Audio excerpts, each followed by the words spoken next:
शांति। आज के क्लास में हम लोग राजयोग पर विचार करेंगे, लेकिन राजयोग पर विचार करने से पूर्व योग शब्द पर विचार करना आवश्यक है। योग का सरल अर्थ है जोड़, संबंध या मिलन।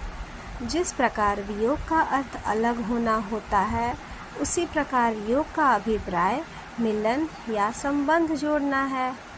मानव जीवन में योग निरंतर चलता है। जैसे जब किसी के जीवन में भौतिक उपलब्धियां होती हैं, तब कहा जाता है कि इसके जीवन में भौतिक योग है।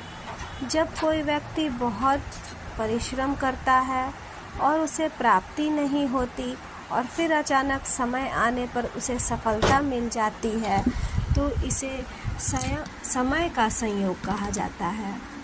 इसी प्रकार जब किसी व्यक्ति से समय पर मदद मिल जाती है,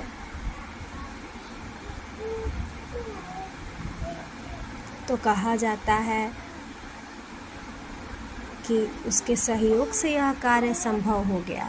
जब हमारा संबंध अपने इष्ट देव या देवी के साथ होता है और जीवन में वह इष्ट देव या इष्ट देवी की कृपा हो जाती है, तो इसे दैवी योग कहते हैं। इस प्रकार योग व्यक्ति के जीवन में निरंतर चलता है। विद्यार्थी का जब पढ़ाई से योग होता है, तभी वह पढ़ सकता है। किसी व्यक्ति का जब अपने कर्म से योग होता है, तब वह उस कार्य को कुशलतापूर्वक करके सफलता प्राप्त कर सकता है। इसलिए गीता में कहा गया है, योग कर्मसु कौशलम। राजयोग एक सर्वश्रेष्ठ योग है।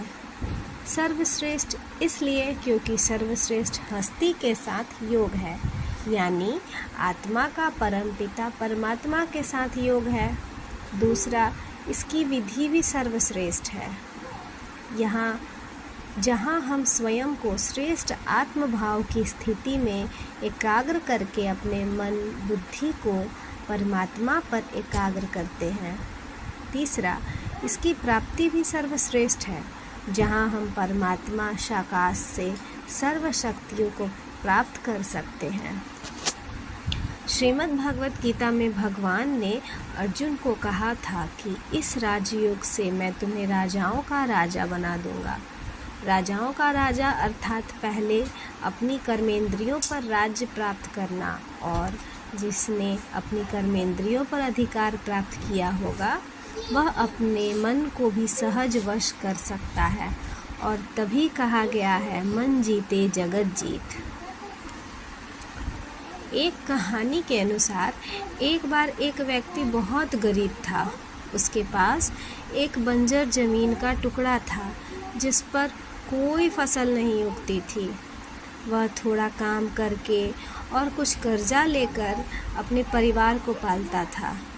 एक दिन उसे कोई काम भी नहीं मिला और सभी ने उसे कर्जा देने से भी इनकार कर दिया।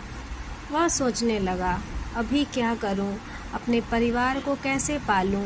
अपनी गरीबी के एहसास से वह बहुत दुखी होकर सोचने लगा कि क्या यह भी कोई जीवन है? इससे तो मर जाना ही अच्छा है। और वह मरने के तरीके सोचने लगा। इतने में उसने देखा कि कुछ लोग उसकी तरफ आ रहे हैं। उन्होंने पास आकर उस गरीब से पूछा, भाई, यह ज़मीन किसकी है? गरीब ने कहा कि यह उसकी ज़मीन है। तब उन्होंने कहा, देखो, हमारे अनुसंधान से पता चला है कि इस ज़मीन के नीचे तेल है। अगर तुम हमें खुदाई करने दो और पता लगाने दो, उसके लिए हम तुम्हें भाड़ा दे देंगे। उस गरीब ने कहा, वैसे भी यह बंजर ज़मीन कोई काम की नहीं है, आप खुदाई करके मुझे भाड़ा दे दो। उन्होंने ड्रिलिंग किया तो पता चला कि सचमुच उसके नीचे इतना तेल है कि प्रतिदिन 80,000 बैरल तेल निकल सकता है। वे लोग बहुत खुश हुए और इस गरीब से कहने लगे, देखो, अगर तुम हमें यह ज़मीन बेच दो तो हम तुम्हें लाखों रुपए देंगे।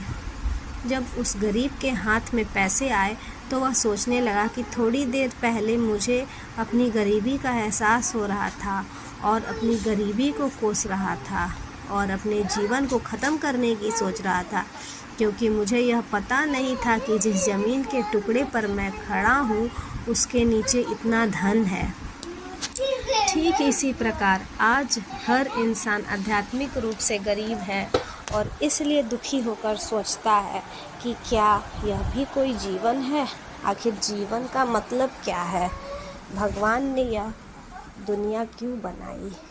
क्यों हमें ऐसी दुनिया में भेजा? ऐसे अनेक सवाल उसके मन में पैदा होते हैं, क्योंकि वह यह नहीं जानता कि उसके भीतर भी अनंत क्षमता और अनेक शक्तियाँ हैं, जिससे उसका जीवन और बहुत सुंदर मधुबन बन सकता है। सिर्फ उसे अपने भीतर जाकर अपनी शक्ति, क्षमता और ऊर्जा को पहचान कर जीवन में लाने की आवश्यकता है। अंतर जगत की यात्रा करने के लिए आत्मा के यथार्थ स्वरूप का ज्ञान होना आवश्यक है।